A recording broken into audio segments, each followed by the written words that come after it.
and somehow I obviously made a very considerable improvement to health. Today he's going back a little bit to talk about John Snow and the fight against cholera. And I think it's quite well known, but I'll hand over to David to give us his talk. Thank you. Thank you very much, Jim. Thank you, Mr. Chairman. Good evening, everybody. Thanks all for being here. So my name's David Moore. I'm the former chairman and founder of the Lichfield Waterworks Trust. And we ran the campaign Sandfields pumping station, which I'm pleased to say that we were successful in doing so. And now a charitable trust runs the site. I don't get involved in it at all, but certainly the site is open on Tuesdays and Fridays of each week. And they do tours and visits.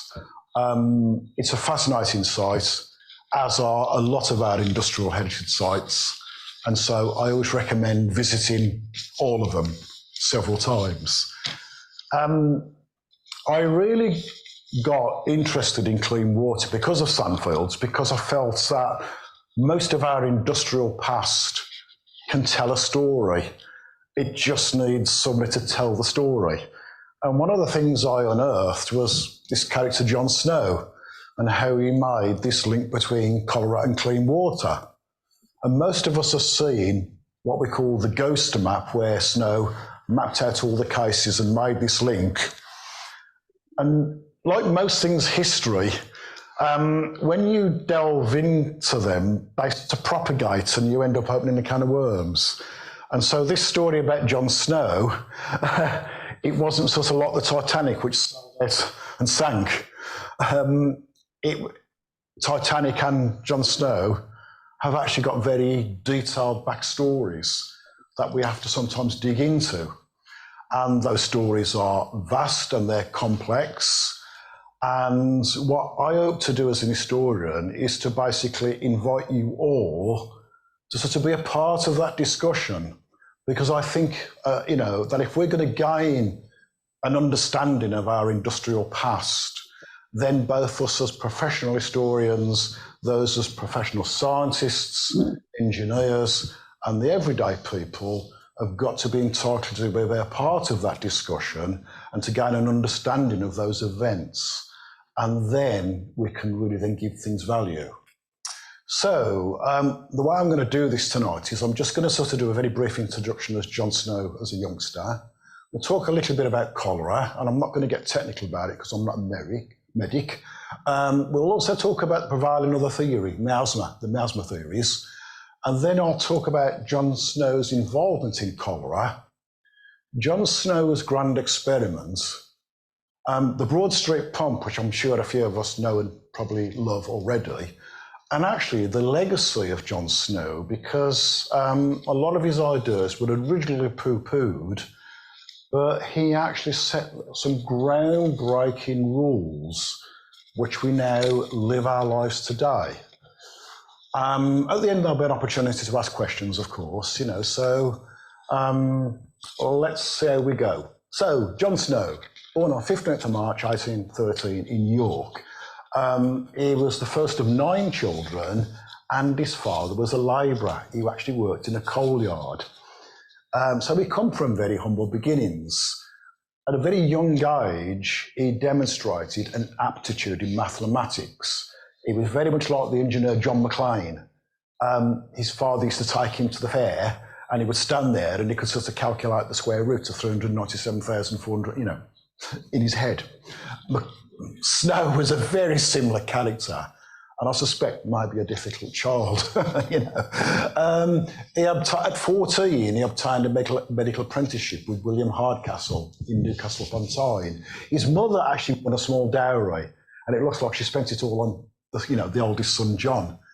During his time as a surgeon apothecary apprentice, he encountered cholera for the first time in 1831, because cholera actually got to Britain in the port of Sunderland in 1831. By 18, he was treating coal workers with cholera in Killingworth, which is a small coal mining village not far from Sunderland. And he tried the usual stuff, bleeding, giving people coloured water, opium, herbs. It didn't really work. And those were the sort of standard remedies, along with whitewashing the walls and don't drink alcohol. However, what Snow did do is he did try to rehydrate people with clean water. And that actually worked, but then people became ill again. And what Snow inadvertently did is he set the ground for the treatment of cholera. It appears to be that he'd got a good understanding right back in 1831 of not only its cause, but also its cure. And perhaps if somebody can remind me at the end, I'll tell you a little bit about water, and cholera treatments. He kept meticulous journals and notes from the mines. And one of the things Snow noted was that these cholera infections were far away from heavily populated places. And so we sort of wondered, how could these people be affected by miasma? What he also noticed was the conditions the miners were working in. They'd go down underground and work a 12 to 14-hour shift. They wouldn't come to the surface, so they would defecate underground. And also they'd take their lunch underground and they would share their lunch, And so Snow sort of started to convince himself that this is more than air that's contaminating people. And he started to believe that cholera was actually spread by personal touch and communication. Anyway, in 1836, Snow ended up moving to London to commence his formal training in medicine. Okay, let's look a bit about cholera. So first of all, cholera, it's an infection of the small intestine, which is what we know today, by the bacterium Vibrio cholera. It was known as the Blue Death. The symptoms can actually range, like most diseases, from none to mild to very severe. And what I mean by severe is people die. The symptoms can start within 2 hours to 5 days after being exposed to cholera. It's quite an unusual bacteria because it has got this knack of multiplying rapidly once you get it. It literally, within the space of a couple of hours, you have from ingesting just a few cholera bacteria, you suddenly, within a few hours, have got several million. Whereas diseases like syphilis do the opposite. They stay very low key. That's why they can survive in your body for so long. But with cholera, it just triggers an immune response immediately. And it's vast. And of course, and illustrations at the time of people with cholera were that people would exhibit symptoms, severe symptoms, described as a rapid expulsion of the bowels, and they quite often would become ill and die within 4 hours. And in fact, one of the first cases in Bilston in 1832, there was a chap, his wife became ill, and he went to fetch the mother-in-law. By the time he got back, she was dead. And that was the terrifying thing about cholera. The victims would pass between 3 gallons of diarrhea a day. And it was called the filth disease because literally people just died in squalor. It was really sort of nasty, and it didn't mind being infected, like most diseases don't. Now, while the origins of cholera are probably unknown, it's certainly been around for quite a few centuries. And in fact, if you look at records, the Greeks look like they describe symptoms of cholera. So it's been around, several thousand years possibly. However, it really was an endemic disease. It's only sort of affected, small amounts of the population in far off places. But then in the 19th century, it became quite prominent when a lethal outbreak in India. And that is probably associated with our globalisation. That once the Industrial Revolution kicked off and people started to travel, they started to trade, there were a few odd wars here and there, then cholera started to move with the population. And that's quite common in pandemics, isn't it? We've got to know and love that. Yeah. The first royal cholera epidemic, sort of became prominent in about 1817, and it seemed to start off, in the Ganges Delta, with an outbreak in Jessore in India in 1817. And by 1820, it has spread to Thailand, Indonesia, killing 100,000 people on the island of Java alone. And the pandemic actually lasted about 6 years. And some people theorise that what stopped it was actually the severe winter of 1823 to 1824, when, with today's knowledge, they may think because the water supplies froze, that's probably what stopped it. So what would have probably happened is people were probably having to boil water, you see, because it was such a severe winter. And again, it's nice to have that sort of hindsight, isn't it? But then the second epidemic began in 1829, and by the autumn of 1830, it had made its way to Moscow, all the way through Europe, and by 1831, it spread to Sunderland in England, and it came on board ships. And that's where John Snow first witnessed cholera while he was a young apprentice doctor. We enacted several actions to curb the spread of the disease, including quarantine and establishing local boards of health. And again, as we've done today, we quite often know these things along the way, but there ain't a fat lot it could do. It continued to spread through Britain. It entered London, and in 1832 it had reached the industrialised Midlands. And I've spoken about that before, so we all know and love what happened in the Midlands. There was a third pandemic, which is probably worse than this second one. And that lasted from about 1846 to 1860, and about 23,000 people in Britain died. It was quite a bad year for cholera, that was. I mean, it just happened to be in the 1832 epidemic that really clobbered the Midlands. There was about 10,000 deaths, purely because of the industrialisation. Here's a list of cholera epidemics, which I won't read out. There's one thing interesting about cholera is in this previous pandemic we've had.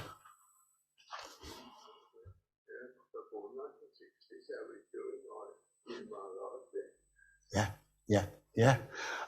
What's happened with cholera? We've heard about the exponential curve of COVID. Cholera doesn't follow that pattern. What cholera does, it keeps repeating, and it just keeps doing. And in fact, the argument is we're now still going abroad through another cholera epidemic. In fact, it's probably the sixth biggest killer on the planet even now. Cholera is. It certainly kills more people than some cancers actually. So it's a very enduring disease. You get about 2 cases a year in Britain. Those are people who've usually come abroad, and but they can be treated, fortunately. Okay, now understanding of cholera, miasma. Again, the word's been around a lot longer than we imagine. In fact, the Greeks coined the word miasma. They've got a Greek word for it, which I can't pronounce, so I didn't put it up. But it basically means to pollute. The theory held that epidemics were caused by miasma, which is bad air emitting from rotting organic matter. And it was, considered to be a poisonous vapour.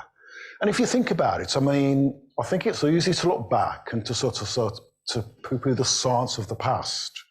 But at the end of the day, the theory did fit the observations. And if you think about it, things like methane and hydrogen sulfide, they are poisonous gases. Methane can cause asphyxiation. You can't smell it, but you can certainly be asphyxiated by it. And hydrogen sulfide certainly smells. My mother loved me for making hydrogen sulfide in the chemistry set one day. And again, you get the dosage right of that, and it can be pretty lethal, So the sort of theory is right, but it was wrong. It was consistent with the observations, and it was also associated with poor sanitation. Some academics in the 19th century also suggested that the theory of miasma could be extended to other conditions. So in other words, you could become obese by inhaling food vapours. I'm not sort of quite sure of that, but science, like engineering, is an exploratory subject. You have to ask those questions. But the one thing what miasma did was, it was the basis of action for the sanitary reformers.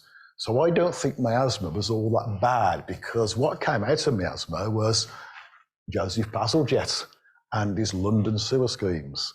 And that's really good because, as we know, later in the year, we're going to be talking about Bazalgette, aren't we? So this actually underpins the two sides of the sort of argument. Yeah?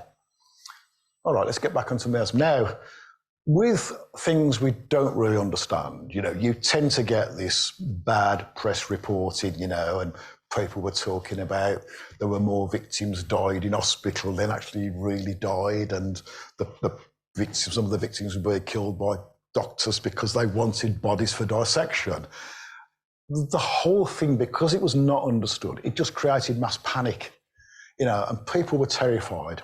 And I mean, you can imagine diseases like cholera, it's a really sort of nasty disease. You died in agony, and it was a filthy disease. You died in your own squalor. People were frightened of the bodies.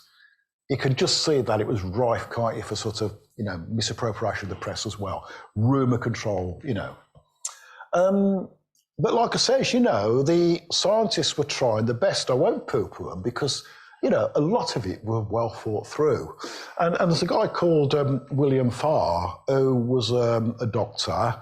However, he was a miasma devotee. He did a lot of research and tried to sort of establish proof that there was a miasma mast, a mist of miasma which built up in intensity and slowly infected people with cholera and other sorts of nasty diseases, So there were some good thinkers involved. What you've got to remember is we've not got a method of observing the cholera germ.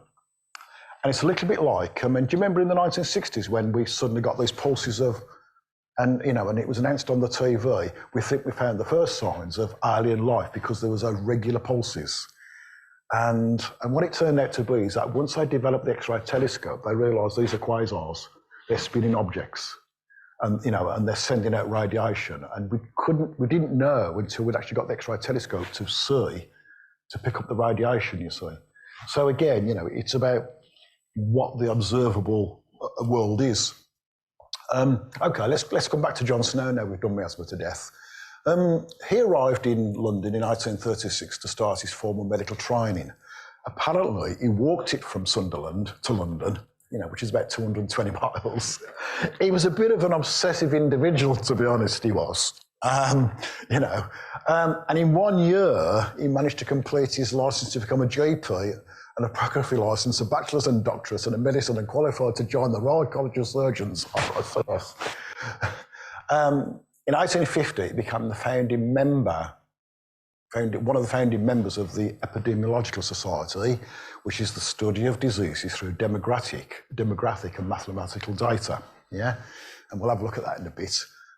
He set up a practice at 54 Free Street in Soho as a surgeon general practitioner, and I've had a wander down to look for his house lot, but it's a very posh jeweller shop now.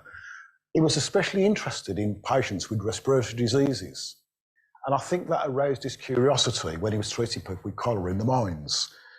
That the fact is that had this been miasma, he would expect it to affect the lungs, but it was actually affecting the bowels, you see. So you could say, and he didn't want to let go. So Snow lived in Free Street, which actually, by coincidence, was right round the corner from the Soho epidemic.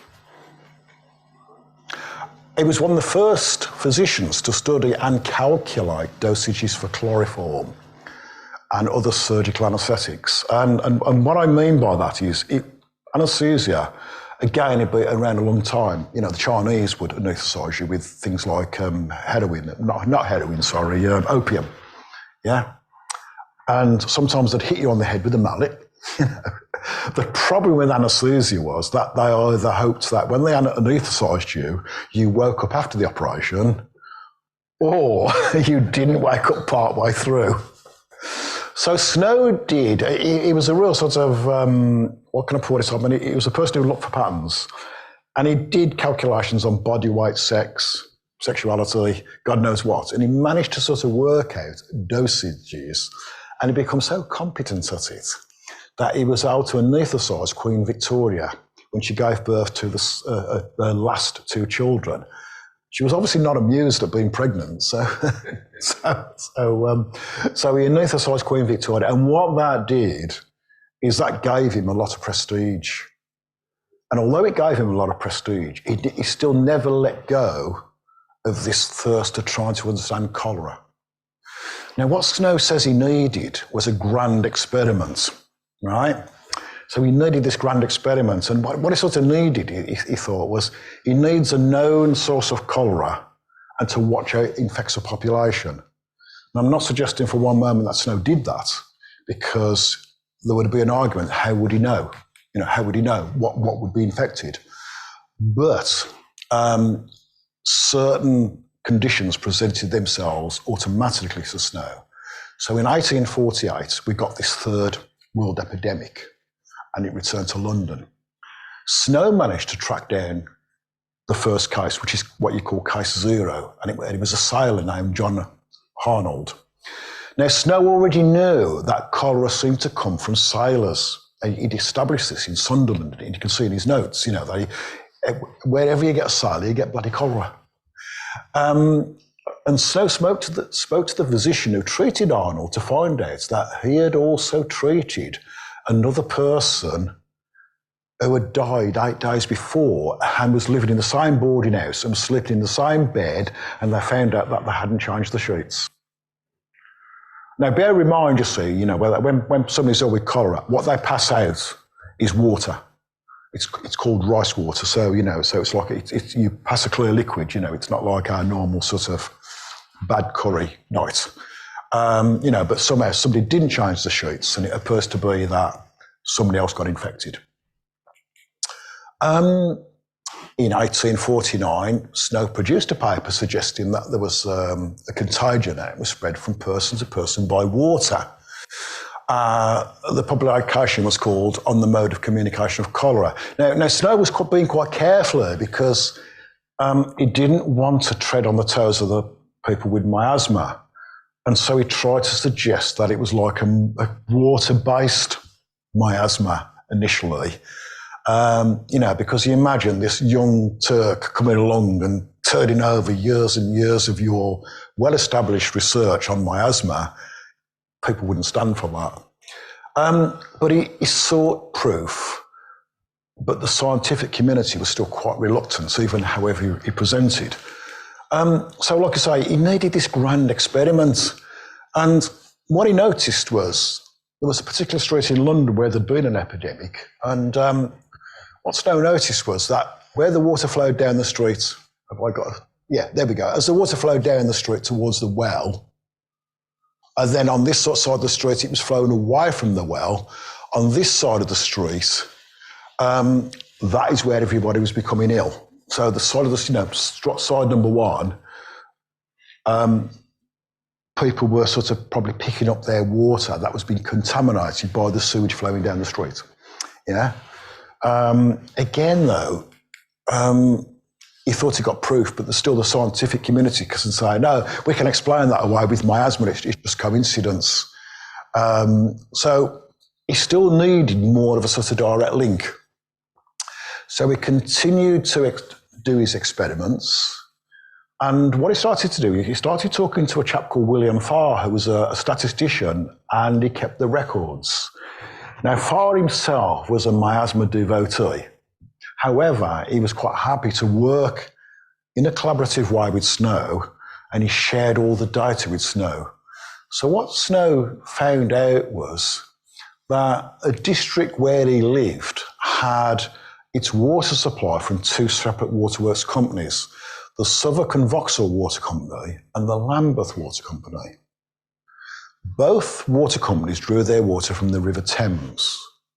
But Snow found out that the Southwark and Vauxhall Water Company was downstream of the sewers, where the Lambeth Water Company was actually upstream of the sewers.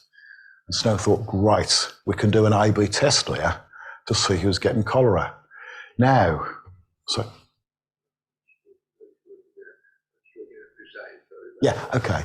So Snow wanted to do an A/B test, and interestingly, again, it's the first time in medical history that an A/B test was documented. So it seems to be Snow calling the A/B test.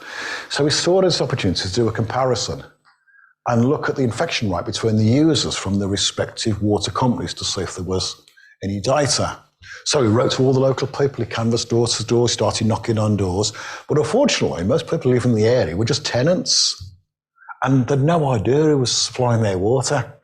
So Snow went back. He went back to William Farr. They dug out all the records of the landlords. But the problem was, you got to remember that we were in the golden age. You know, a lot of people making money, a lot of people investing. So most of the properties were owned by individuals who had no idea. They were just investing the money.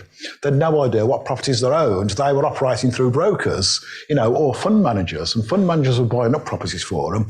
Those were being sent out to letting agents, and it was just a monumental task to try and work out, purely by looking at the physical records of who owned the properties and which water company supplying which. The other thing is, of course, is people were sort of plugging into their opponent's water supplies or the water company supplies. You know, so there was a bit of sort of skullduggery going on around there as well. So we looked for a way to test the water. And what he found was, because the Southwark Waterworks was further downstream and the Thames was tidal, there was a differential salient gradient. And at the time, Snow was able to test for the salt levels. So we could look and found out that the Southwark water was about 4 times more saline than the Lambeth Water Company. So we went back around all the houses and took a water sample. And from that, he found out that 38 of 44 deaths in a month had come from the Southwark Waterworks Company. Of course, they were not too pleased. I mean, as far as Snow was concerned, it was a link, you know, but the Southwark Water Company weren't happy. And still the community, you know, the scientific community argued, oh, you know, it's just a bit of coincidence. And I think there was also something, you know, arguments about there cannot be nothing smaller living than what's observable. So, you know, there's no such thing as microscopic nasties, like you can't see. You can either see it or it doesn't exist. Yeah. Okay, so the Broad Street pump. Snow was continuing his grand experiment and generally looking at statistical data, working with William Farr and a few other people, when suddenly there was an outbreak of cholera right around the corner from where they lived, and this was like icing on the cake for his grand experiment. So within 3 days of the first case 0, 127 people had died, and by mid-September, 610 people had died. And because Snow lived locally to the epidemic, he was round there every single day. As I say, Snow lived there in Free Street, which was literally just a short walk from the centre of the epidemic. Now, we all know that map, don't we? You know, I mean, I think most of us know that map. There's a lot of misconception about it because a lot of people think that he did that map as the epidemic was in place, pinpointed it then, but he didn't. That map was done after the epidemic had started to subside, right? But as Snow was a scientist, he started to use some deductive reasoning behind it. And he basically got on his feet, he walked around, he spoke to people, and he looked for patterns, and he looked to try and predict the cause of the contagion, the centre of the disease. But he also started to work very closely with the Reverend Henry Whitehead. And he was like an interesting character, Henry Whitehead was. He was initially a miasma devotee, you know. And but the one thing Henry Whitehead knew, he knew the local population. He was a very popular, and he was an incredibly trusted individual of integrity. And so the local population had trusted him. The problem is most of the local population had scarpered, you know. They had literally got up and packed the bags and gone. However, Henry Whitehead knew where people had moved to. He could talk to people. Have I pressed the wrong button? Let's have a look. And when they started to plot the deaths, Snow did some analysis, and he built a thing called a Vornali diagram. In other words, he calculated the mean centre of the disease and what was the distance from the houses, the shortest distance to the pump, which is the most lightly used pump. And what Snow, this analysis established was that this pump right in the centre of Broad Street was right at the mean mathematical centre of the disease. And nearly all the deaths had taken place within a very short distance of this one particular pump. Snow did take samples of the pump, but couldn't find anything amiss. And the one thing that Henry Whitehead come back with, he says, well, people like the Broad Street pump, it's really pure, clean, fresh water. Whereas some of the other pumps in the location, they wouldn't touch it with the barge, of course. There's a couple of them, they stank, Now, there were only 10 deaths from houses that were nearer to some of the other pumps. And because Whitehead knew the community, he went out, he interviewed people, he tracked people down who moved away and established that 5 of these cases of the families of the deceased persons informed Whitehead that although there was a nearer pump, because the water was a bit smelly, they used the Broad Street pump instead. Yeah. And Whitehead also discovered that 3 other cases, the disease was kids on the way to school. And they'd stop at the Broad Street pump and have a drink. And regarding the deaths that occurred locally, there were 61 instances where Whitehouse was informed that the persons who died who weren't near the pump just occasionally got some Broad Street water. So as far as Snow was concerned, he thought, well, this is all sort of wrapped up and proven. And I think you've seen the cartoon and we probably know the story where he managed to convince the Board of Health that it was the pump, and there's, of course, the story of removing the handle from the pump. But again, the Board of Health did indulge Snow by removing the handle. However, they weren't convinced, and the removing the handle didn't really change nothing because the epidemic had started to run out anyway because everybody just moved away. And so the authorities put the handle back on. And they still insisted that it's coincidence, people come along and says, oh, it's through miasma. So what Snow and Whitehead did then, they says, well, look, let's look for some exceptions. And I quite like those exceptions rules because it's the thing I used to do myself, So what is an exception? So what they looked for was people who should have died of cholera in the location of the pump who didn't. And then maybe was there anybody who died but should not have? And in fact, William Farr says, gotcha. He says, I've got somebody who lives in Hampstead and who's died of cholera. So your Broad Street argument falls apart. Anyway, Snow and Whitehead worked together. What they found was that near the pump there was a workhouse where there was something like over 400 inmates, but only 4 people had died. Whitehead confirmed that the workhouse had actually got its own well, but though 4 people had died, had actually been out to the Broad Street pump and drank the water. And so very few of those occupants had died. And of course, we know about breweries, don't we? That the fact is most of brewery workers drank beer. And of course, if you boil water for 4 hours, when you make beer, you normally boil the hops for about 4 hours, don't you see? So I think you boil something for 4 hours and there's not many things survive that, is there? So the brewery itself, stayed clear. So if you look, in relation to the pump, is the workhouse, but like I say, there were only 4 deaths in the workhouse. And then if we sort of whiz across to the brewery, again, no deaths at all. Oh, a bunch of beer drinkers. I'm convinced. I think we need to get in the pub. Now, William Farr says, gotcha, there's somebody from Hampstead who has died of cholera. It's a lady. She's a widow of a percussion cap maker.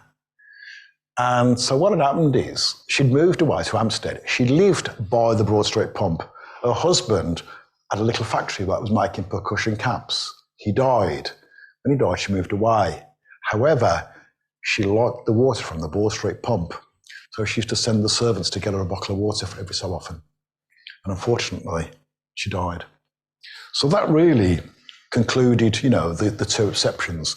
So what Snow had developed with the AB tests and this, by exception. Now, there was in further research, people started to think about this. So there was further research by an independent surveyor. And Snow established that he felt that case 0 would have been at number 40 Broad Street. And indeed it was. It was a baby of the Lewis family. There were probably about 30 people lived in the house, but there was this Lewis baby. When they sent the surveyors out, they did some excavations And they found out that there was an actual cesspit in the road, literally about 3 foot away from the Broad Street well. And what had happened with this cesspit is it belonged to a house that had been knocked down as they widened the road and not really sort of filled in. And it was still sort of sewage from the house, 40 Broad Street, was finding its way in. And they excavated it and found it was cracked, and the water literally the sewage water was literally poured straight into the Broad Street well. And what had happened is the baby had contracted cholera from somewhere else. And as it was soiling its nappies, his mother was washing its nappies. The nappies in the sink was being emptied into the cesspit. The cesspit was finding its way into the Broad Street well. When the baby died, the epidemic took a bit of a dip. But because cholera's got this gestation period of a few hours to about 5 days, the father of the baby became ill. As he was soiling his clothes and his bed linen, and his wife was washing it, it was then reinfecting, and the cycle was starting again. So shortly after the removal of the pump angle, the epidemic did start to subside. In fact, it was subsiding before the removal. But Snow's views were still rejected by the medical establishments. However, he had made sufficient impact. And in fact, it was, 10 years later, in 1966, that Robert Koch, the German scientist, and our very own Louis Pasteur eventually identified germs. Yeah. 10 years later. Louis Pasteur from pasteurised milk. So, what legacy did John Snow leave? Well, first of all, I think something that's really important is what Snow did is work collaboratively. I personally don't believe in eureka moments. I've worked in industry, I've worked in the commercial sector, and I've never had a eureka moment. But I tell you what I have had. I've had great teams of individuals with individual skills that we've brought together to come up with really good solutions to complex problems. And that's what Snow did.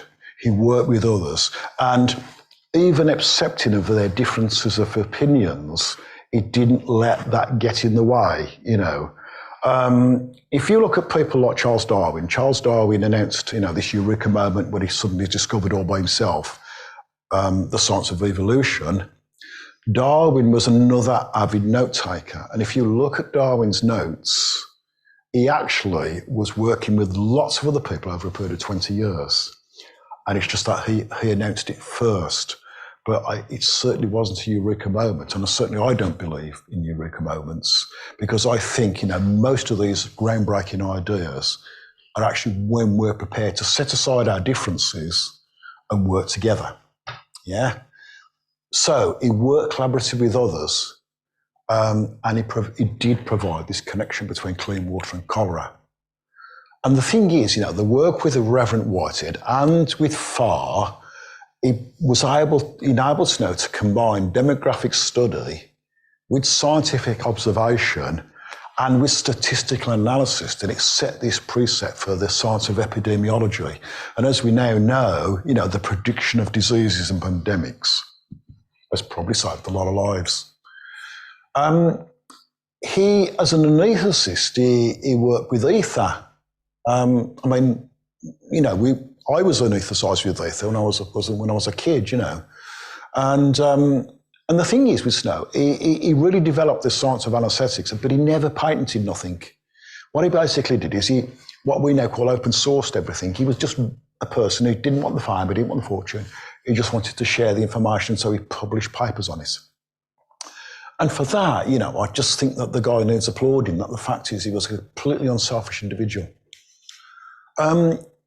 His work ultimately led to the growth of large industrialised cities, because once cholera reared its head, that was going to be the end of urbanisation.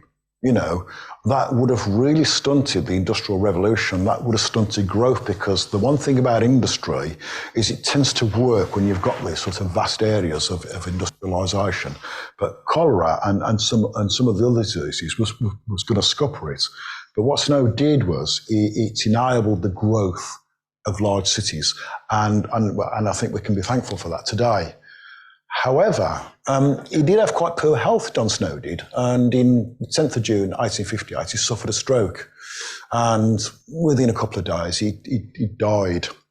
Now, his post-mortem examination showed he'd had TB, and he'd also got advanced renal disease. He was a bit of a health obsessive. I do know that he would only drink distilled water. And I think maybe that would have been, well, if you'd been working in killing of calories and you sort of got a theory that this disease is, that's entered Britain and is now in the environment, was caused by water, I think that was a pretty sensible thing to do.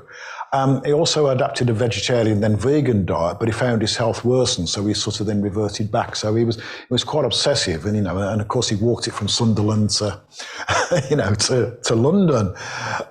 So I think he was an amazingly interesting individual. One of his legacies is they've now put the Broad Street pump back in its original location there. They used to have a red curbstone, but they put the pump back. And they've named the pub John Snow. I don't think it was a pub at his time, but they certainly named the pub. I can't imagine, I've been there, I've just not been in there for a pint or meat to. And I think here, this was 40 Broad Street. That was where Case Zero and Baby Lewis lived. And like I say, in that house alone, there was about 30 people living. And every year, the John Snow Society, they come out and there's a character dressed like John Snow, and he comes out into, lots of cheers. He removes the pump handle, and then somebody else who's a member of the Board of Health comes and puts the pump handle back on to lots of boos and hisses. And they do that every year. I think it's in September. I keep meaning to go. And I think on that, I'm going to shut up and ask if anybody's got any questions. Thank you.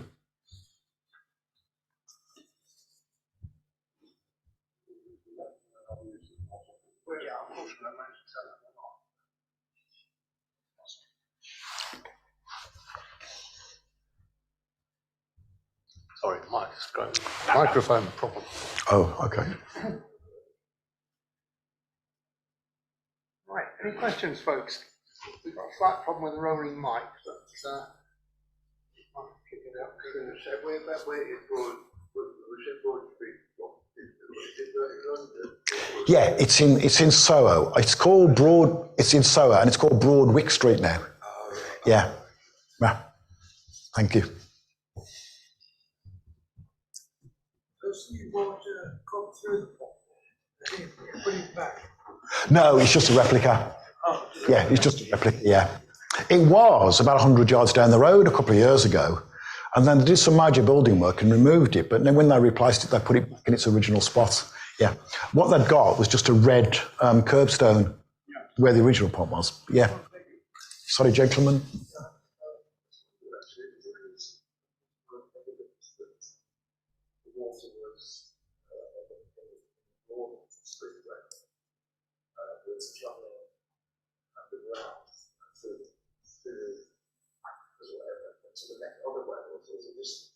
Did they play around there so there wasn't much to the water? The honest answer is I don't know. Yeah, I don't. Maybe it's very clayey. See, I thought London. Yeah, I mean, I thought London was pretty clayey because it's like sedimentation. It's I mean, I can see the point you're making, but I think it's quite clay. But it's something I've not. Yeah. Yeah, yeah. The other thing you probably can't answer, is why do bacteria, viruses, leave that the host, but then they kill it? The only way they survive is to find another host. They don't do it. They will die out. Right. If you believe in, what's the word, survival of the fittest and Darwin's theories, then it comes to conflict with that. I don't know if you've got anyone to answer that. Right, I can probably give you an answer, actually, yeah. What you tend to find in most viruses is viruses mutate, and there is always another animal vector first where the virus will develop. and then it finds a way to mutate to where it can eventually infect humans. So most of our viruses usually have an origin in animals somewhere, and then eventually they continue to mutate until they can infect humans. And when they first appear, they are quite devastating. The virus, it doesn't want to. I'm inferring a consciousness, but there's not. The virus doesn't want to kill its host, but it usually ends up doing so at first. But then most viruses attenuate. And because the idea is, because it's spreading its DNA, they tend to attenuate so sufficiently enough that the host does survive, at least for a period of time where it can spread. Bacteria are slightly different because they quite often make people ill, but they've actually got a means of contagion. So in cholera, you literally, once you catch the disease, you get this rice water, as it's called, and you produce gallons of it. And it's really hard to not stop it being spread. I mean, I thought myself, it's just avoid anything sort of pooey, but suddenly you realise how easy it is to cross-contaminate. It's like why we get food poisoning. You've only got with cholera, a little touch of it. And then because as humans, we tend to touch our mouths about 80 times a day, unconsciously. Once you get a small amount of it, it really rapidly multiplies in some people. But like you say, like a lot of viruses, like coronavirus, you'll get a group of people who are asymptomatic. However, they can still spread it. A group of people who become moderately ill and a group of people who die. And that tends to happen with both bacteria and viruses. So they can actually survive, and they usually, like I say, give the victims long enough time to make a spread. So a human is an ideal host for cholera because half a dozen bacteria go in, and then about 1 trillion bacteria comes out, you see.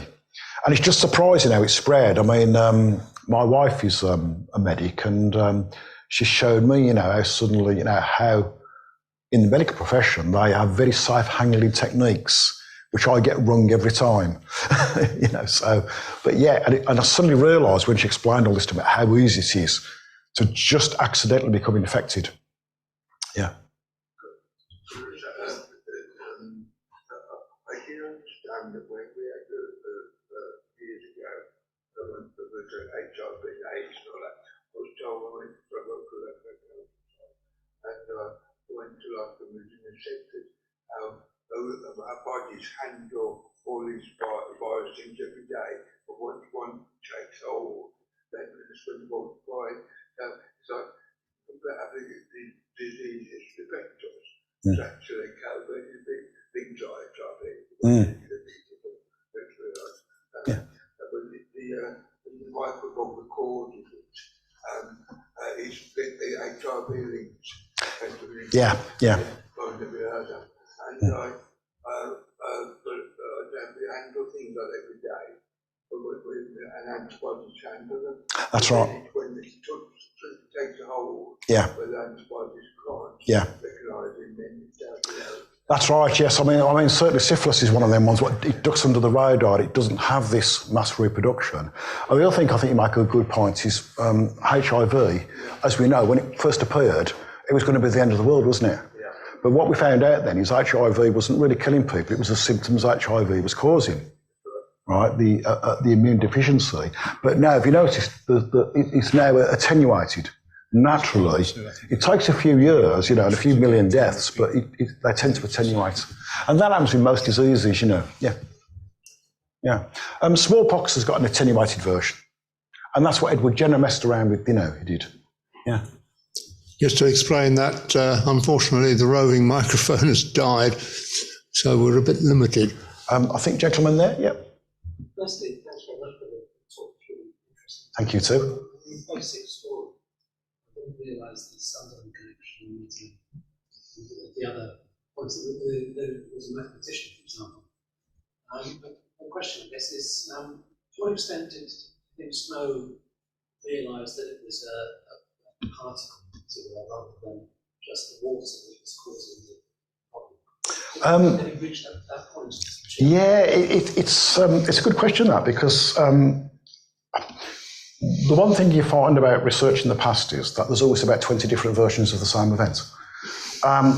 However, I'm under the impression that Snow was pretty much onto it in 1831 as a young lad. He was one of those people who could see patterns, you know, and I think he was onto it quite at that young age.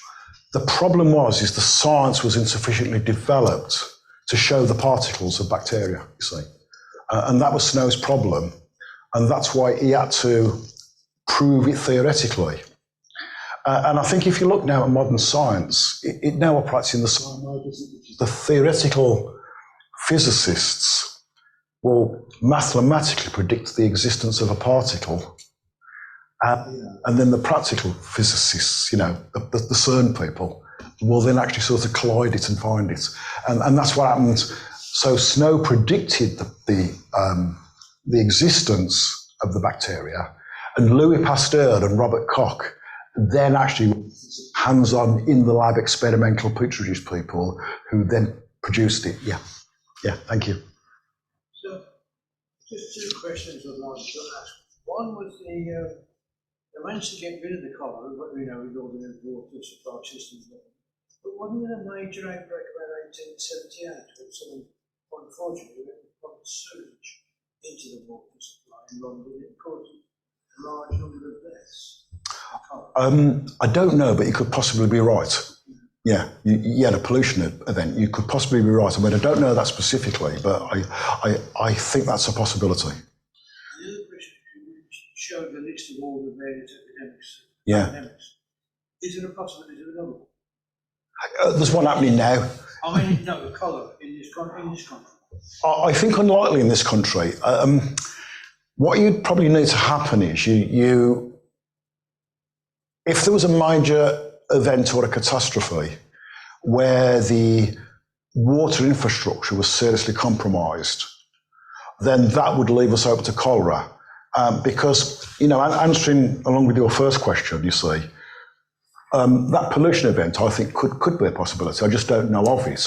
However, what I do know is cholera is still in the environment, you see. It's just that we've got clean water so it doesn't spread. So, with it still being in the environment, then the possibilities of that if we had a major infrastructure failure, you could still get one. And in fact, as I say, as you know, that there are, on average in Britain, about 2 cases a year of cholera. Those are people who normally come abroad, you know, from somewhere.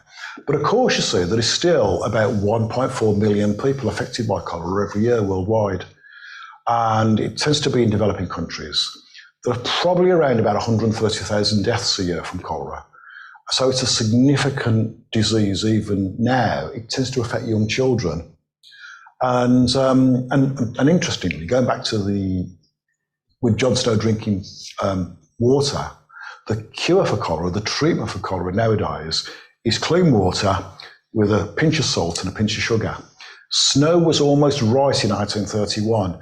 What he didn't realise was what cholera does is it causes this reverse osmosis of your bowels. So where your large intestine normally absorbs water, the bacteria causes you to lose water, and that's why you dehydrate. However, if you put some salt in the water you drink, that enables you to reabsorb water. And so Snow was that close from a cure, a very cheap cure for cholera was, which they now use. That is the standard treatment. There is an antibiotic, but generally, if you can get people rehydrated with just a pinch of salt and some sugar, that tends to work. Thank you.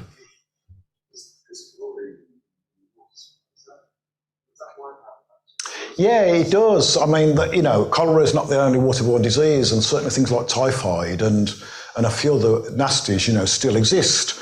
I mean, when at Sandfields pumping station, when that opened, that pumped water directly from the lake, which was open, straight to the Black Country. Now, they had a couple of men in uniforms who patrolled the lake to stop anybody doing what you shouldn't be doing around reservoirs. But what they relied on was the fact is the water would be underground in the dark for about 4 days. And that seemed to be sufficient to remove the bacteria. But there are certain bacteria, like typhoid, that can survive. And I don't know if you recall in the 1960s, there was a typhoid epidemic in Scotland, and the typhoid had sort of survived being boiled in meat tins. Oh, no, it hadn't, sorry, wrong. It hadn't survived being boiled in meat tins. Sorry, what had happened is they were using dirty water to cool down the meat tins, and some of them leaked and allowed the bacteria inside, but they managed to survive a couple of weeks. And by the time we got to Scotland, it was infecting people with typhoid. Yeah. So there are some bacteria that can survive. So what they found out is chlorine gas injected into water is a pretty decent, decontaminant. It's also really nasty, chlorine is, isn't it? Yeah, awful stuff.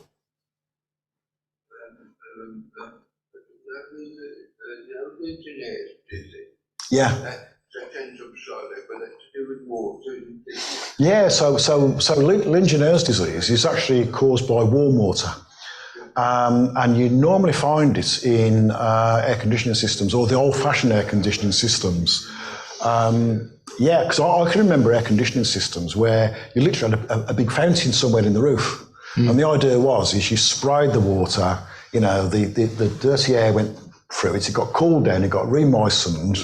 But the trouble is with Legionella, it was a breeding ground for it, and then it recirculated it into the auditorium of this big convention, didn't it, you see? So when I worked in the construction industry, what we had to do was to make sure that all cold water supplies were kept cold. So we were having to sort of insulate the underneaths of tanks, making sure that, flies couldn't get in through the overflows, and generally, to put and ensuring that no cold water pipes became warm in a house. We have a question from online. I don't know. Just read it out. Right. Yeah. Was Snow a licentiate of the Society of Apothecaries? I don't really know. So there you are. Sorry about that to whoever asked it. Yeah, I should certainly have a look at that because he had an apocryphal, he studied this, he did, didn't he? Yeah. Okay, thank you.